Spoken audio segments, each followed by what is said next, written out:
What's up, you guys? Welcome to Transformation. My name is Glaude, and I lost over 160 pounds, going from obese to beast. Now, I'm on a quest to share your stories and inspire others to transform their lives. At 702 pounds, Thomas was near death, but support from an unexpected source gave him the strength to live a healthier life. Today, Thomas has lost a staggering 430 pounds. Welcome to Transformation. Thomas, thank you so much for being on the show. Your transformation is incredible. So I'm just really excited to talk about it and just jump straight into it, man. Thanks for having me so much, John. I appreciate it. I would love to know how you just initially started to gain your weight. You know, you just become lethargic and you're just doing less and less, and depression sets in. You know, that's a big part of it, and it just becomes worse and worse and worse and worse, and then before you know it, you just basically can't even move, and then the medical problems start setting in. And to top it all off, I was, smoking 3 packs of cigarettes a day.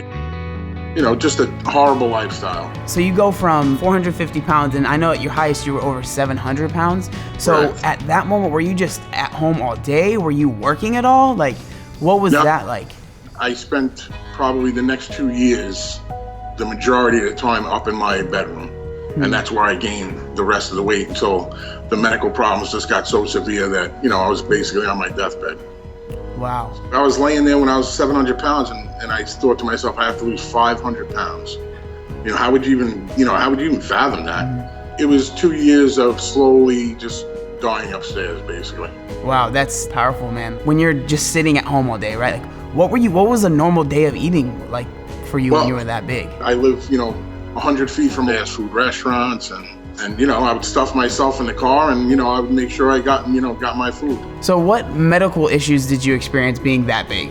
I had a few minor heart attacks on the way to the hospital. I had congestive heart failure, I had lung failure, I had bilateral blood clots in my legs. Yeah, so I was pretty much on my last leg. I woke up and the priest was giving me my last rites, and I just couldn't believe what was going on. And then I heard the doctor say, he's just too big. There's really nothing we could do for him. What's going through your head when you wake up and you hear your last rites being read to you? Like, what are you thinking in that moment? Basically, I was just like, I couldn't believe what was happening.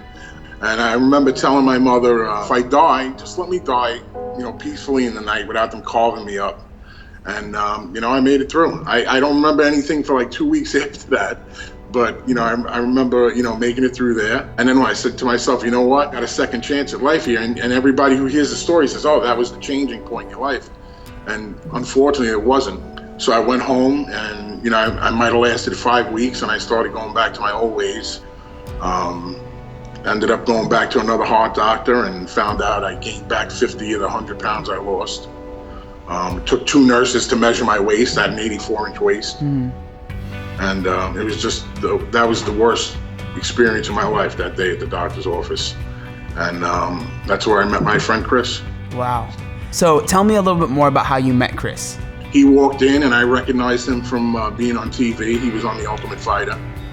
And, he just came up to me and he said, what are you doing here, man? I guess he saw this, gigantic guy sitting there, and it piqued his attention, and he asked me before he walked out of the door, he said, I got one more question. Do you want to live or you want to die? And I said, I want to live. And next day the doorbell rings and he's like, come on, get up. Let's go.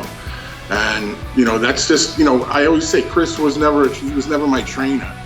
He mentally prepared me for this journey that I had to endure for the next 4 years.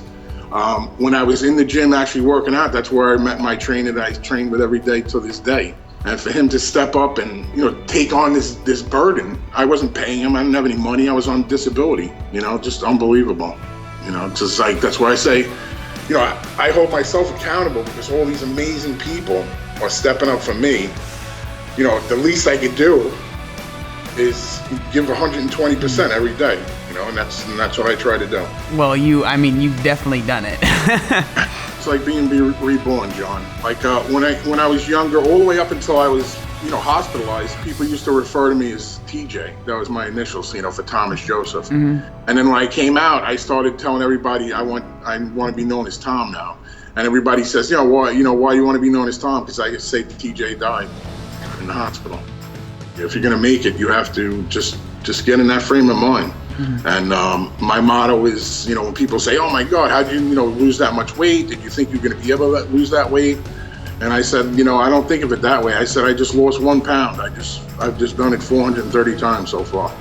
So, if you could lose 1 pound, you could lose 1,000 pounds. Really, you just got to do it one at a time. I love that saying because it's true. It's the same steps that you have to take to lose 1 pound and the same steps you have to take to lose 50 pounds, to lose 100 pounds, to lose 200 pounds. It's the same steps. It's just, it might take a little bit longer, but it's the same thing that you're doing. What's like one piece of advice that you would give to someone that wants to start their weight loss journey? Just wake up in the morning and give the best you can. Just give the best you can for that day and just take it slow. There's no magic pill, unfortunately. It's hard work, it's diet, and it's just willpower. It's hard. It's like any other addiction. You're going to have to fight for it, and it's your life. I mean, every day for me is borrowed time. So I enjoy every day, and that's how you have to wake up. It's not about money, it's not about material things, because if you're not here, then those things are no good.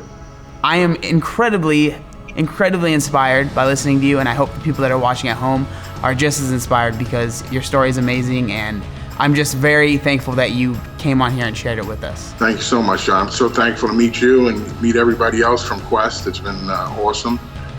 If I could do it, I'm not Superman, I'm not a superhero. If little old me from Elmont, New York could do it, you guys could definitely do it too. So just, take it day by day and get it done. Awesome, man. Thank you so much. Thanks so much, John. So the main takeaway that I get from Thomas's story is taking things one step at a time. So whether you have 100 pounds or 1,000 pounds to lose, those small incremental steps that you take will eventually lead up to a big drastic change. Thank you guys so much for watching this week's episode. We have been getting some amazing stories in the comment section down below, so please share your story down there. We would love to hear it.